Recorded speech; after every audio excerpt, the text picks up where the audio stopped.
Hello everyone, welcome to another video. Today we're going to be looking at editing dialogue with alternate takes. Let's say that you're on location doing production sound and a specific scene demands more than one take. So you'd have, say, 3 takes for one scene. And the video editor would sit with the producer or director and cut that scene with the best take they find. However, not necessarily the best take is actually the best take. Sometimes you may find in the dialogue edits that the actor or the actress could have been more expressive or they could have used a different intonation. That's where editing with alternate takes come in handy. So this project that I have here, I worked on a few months ago, and I also worked on the location sound for the first day of shooting. And what I've got here in Finder are all of the takes that were recorded that day. So you can see that there were 50 takes and 3 microphones. And so what I did was I separated some of the takes right here according to lines that the characters speak. So right here I have the combust scene, don't touch anything scene, like your style scene, and so on. And I did this because it makes my life way easier when I'm looking for alternate takes to try to match the ones that already exist in the session. So let's just have a listen to this scene, and I'll try to use one of the alts to match this one or to try to get a better general expression of the words. So let's have a listen. Right, let me just see what I have here. So this is a clothes spec from the 1800s. Yeah. You just need to clip this onto someone and they spontaneously combust. Right, so right here, the dialogue is a little bit delayed. So it could just be a matter of readjusting the position. But let's say that this take is ruined for the sake of this tutorial. And let's try putting an alternate take here. So I'm just gonna try to find the best one or the best ones. I'm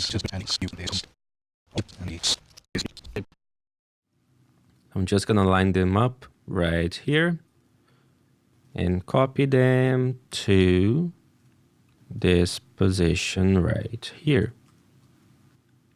Cool, so let's begin. Let me just mute these files. Let's begin with this one. You just need to clip this onto someone and they spontaneously.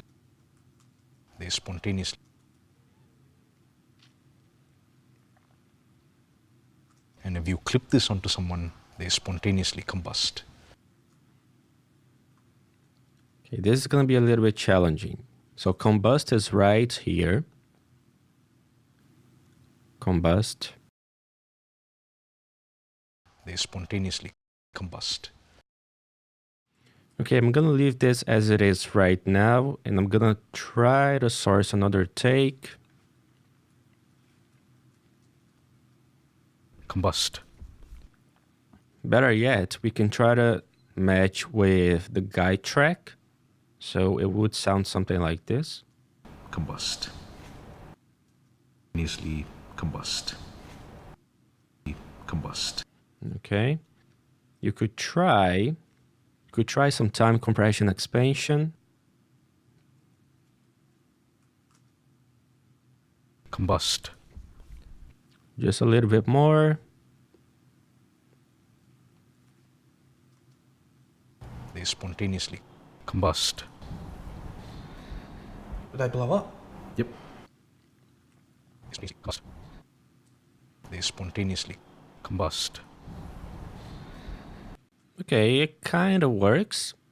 It's not perfect yet, but it kind of works. So let's leave it there. Let's try with this one. Maybe this one will give us a better result. I'm just going to put it in this track for now.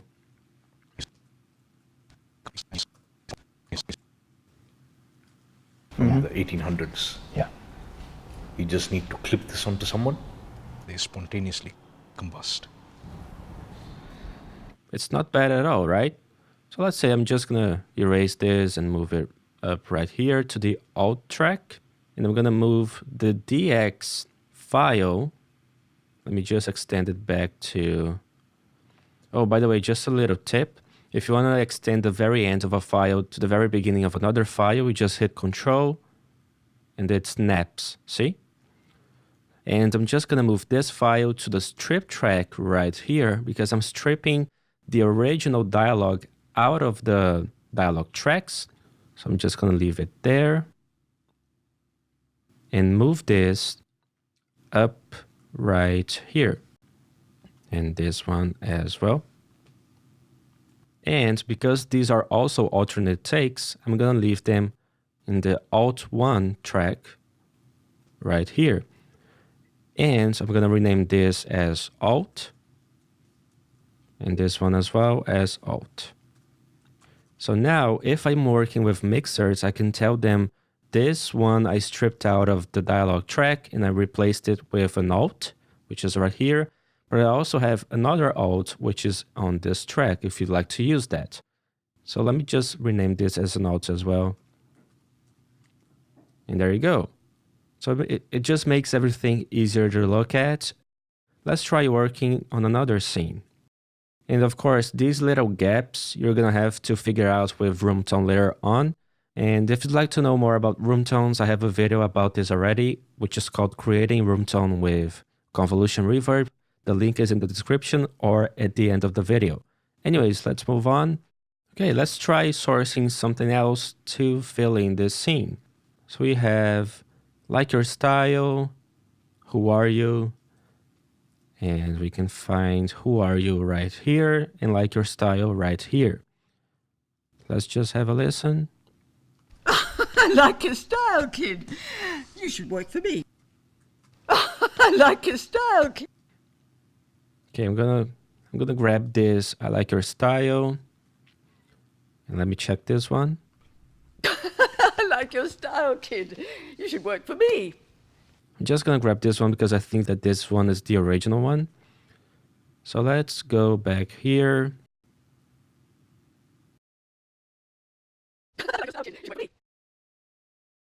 This scene probably doesn't even need an Alt, but for demonstration purposes, let's try going with this one. So we know that this waveform corresponds to this one. I like your style, kid. You should work for me. I like your style. I like your style. Let me try cutting this off and then just time compressing this file a little bit. I like your style, kid. So I'm just going to delete this and mute this file as well. And let's check it out. You never know. I like your style, kid. You should work. I told him that exposed people. I like your style, kid. You should work for me. It doesn't sound bad. And actually the interpretation is very similar, but you get the idea, right? So I'm just going to rename this track as Alt. And now I'm going to strip this out of this track to my strip track and place this Alt right here. Exposed people. I like your style, kid. This is just a little bit too loud. I'm just going to lower it. I like your style, kid. You should work for me. And there we have it. That's pretty much the workflow. And again, if you're working in an indie film, always try to ask the video editor for all of the takes for a given day so you can start separating them and getting familiar with the project before it gets to your hands as a dialogue editor. But yeah, that's pretty much it. If you have any questions, please leave your comment down below. And as always, I wish you have a great day and I'll talk to you soon. See ya!